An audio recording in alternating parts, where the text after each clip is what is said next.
আমি আজি 2 বছৰ 3 বছৰ ধৰি আমি এইটো কৰি আছোঁ যে অসম প্ৰকাশন পৰিষদ সাহিত্য বঁটা।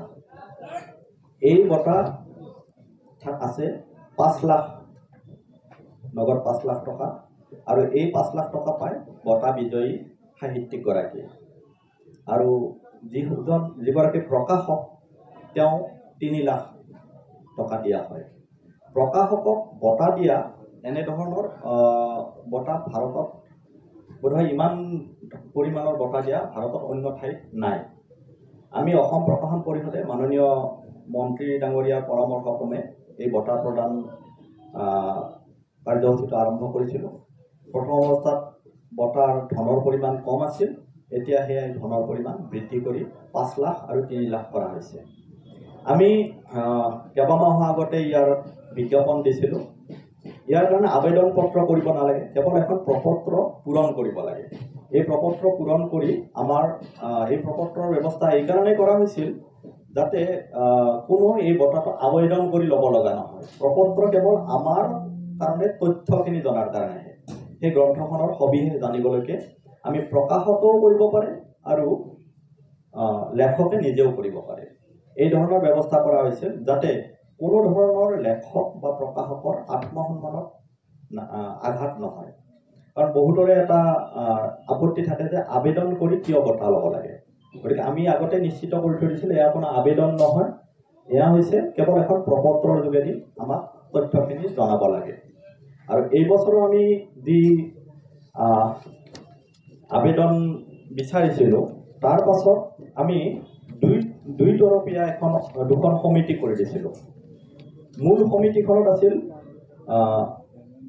অধ্যক্ষৰূপে অসম প্ৰকাশন পৰিষদৰ উপাধ্যক্ষ সুমন্ত চলিহা ডাঙৰীয়া আৰু আন দুগৰাকী সদস্য আছিল ডক্টৰ বিভাস চৌধুৰী, ডক্টৰ সত্যকম বৰঠাকুৰ। মূল চূড়ান্ত সমিতিখনত ইয়াৰ আগে প্ৰাৰম্ভিক এখন সমিতি গঠন কৰা হৈছিল। এই সমিতিখনত আছিল ডক্টৰ বিপুলজ্যোতি শইকীয়া, অতনু ভট্টাচাৰ্য, ডক্টৰ ছাইদুল ইছলাম আৰু মিহিৰ দেউৰী। এই 4জনক লৈ প্ৰাথমিক সমিতি। এই প্ৰাথমিক সমিতিয়ে নিৰ্বাচন কৰি দিয়া স্কুটিনি কৰি দিয়া গ্ৰন্থসমূহৰ পৰা মূল বঁটালৈকে 5খন গ্ৰন্থ সকলোকে মই পুনতে আদৰণি জনাইছোঁ আজি সংবাদমেললৈ। ইতিমধ্যে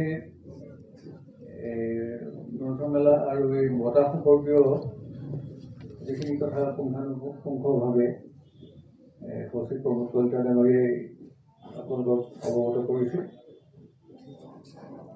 এইখিনিতে মই দুটামান কথা যোগ দিব খুজিছোঁ।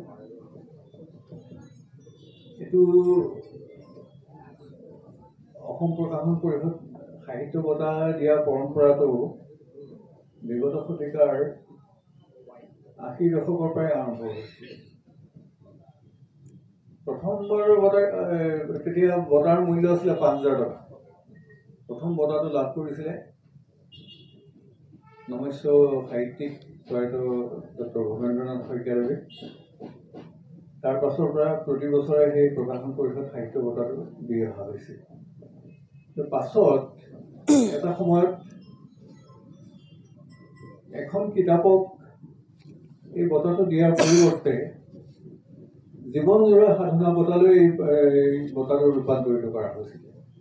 গতিকে 2016 চনৰ পৰা আমি কাৰ্যভাৰ গ্ৰহণ কৰিছিলোঁ প্ৰকাশন পৰিষদৰ উপাধ্যক্ষ আৰু সচিব হিচাপে। তেতিয়া এইটো জীৱনজোৰা সাধনা বঁটা হিচাপে প্ৰথমবাৰ বিশিষ্ট সাহিত্যিক আৰু বিজ্ঞানী ডক্টৰ দীনেশ চন্দ্ৰ গোস্বামীদেৱে লাভ কৰিছিল। তাৰপিছত কেইবাগৰাকীও প্ৰথিতযশা সাহিত্যিক লেখকে বা ভাষাবিদে এই জীৱনজোৰা সাধনা বঁটাটো লাভ কৰিছিলে। 2021 চনত যেতিয়া অসমৰ শিক্ষামন্ত্ৰী শ্ৰদ্ধেয় ৰনোজ পেগু ডাঙৰীয়াই অসম প্ৰকাশন পৰিষদৰ অধ্যক্ষৰ দায়িত্বভাৰ গ্ৰহণ কৰে, তেতিয়া ৰনোজ পেগু ডাঙৰীয়াই এটা প্ৰস্তাৱ পৰামৰ্শ আগবঢ়ায় যে নমস্কাৰ জনাইছোঁ আৰু আগন্তুক নতুন বৰ্ষৰ বাবে শুভেচ্ছা যাচিলোঁ। আমি 2021-22 পৰা অসম প্ৰকাশন পৰিষদ আৰু সদৌ অসম পুথি প্ৰকাশক বিক্ৰেতা সংস্থা যুটীয়া উদ্যোগত অসম গ্ৰন্থমেলা অনুষ্ঠিত কৰি আহিছোঁ। এইটো আমাৰ ৪ৰ্থ বৰ্ষ আৰু ইতিমধ্যে দুলীয়াজান, যোৰহাট, নলবাৰীত যিকেইখন গ্ৰন্থমেলা হৈ গ'ল সকলো সুচাৰুৰূপে সমাপন হৈছে। সকলো পঢ়ুৱৈকে গ্ৰন্থ ক্ৰেতাক আমি ধন্যবাদ জনাইছোঁ। আজি আমি গুৱাহাটী মাজমজিয়াই বুলি ক'ব লাগিব, চান্দমাৰীৰ পৰা আহি খানাপাৰা পশু চিকিৎসা মহাবিদ্যালয়। ৰঙাপাৰাবাসীৰ বাবে সুখবৰ। আপুনি যদি দুচকীয়া বাহন ল'ব বিচাৰিছে তেন্তে এতিয়াৰ পৰা আৰু চিন্তাৰ কোনো প্ৰয়োজন নাই।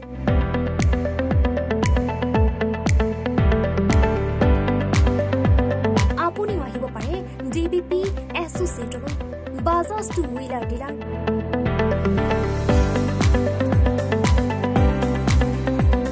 আমাৰ ঠিকনা ৱাৰ্ড নং 8, ঠাকুৰবাৰী ৰোড, ডাকঘৰ, ৰঙাপাৰা, জিলা শোণিতপুৰ।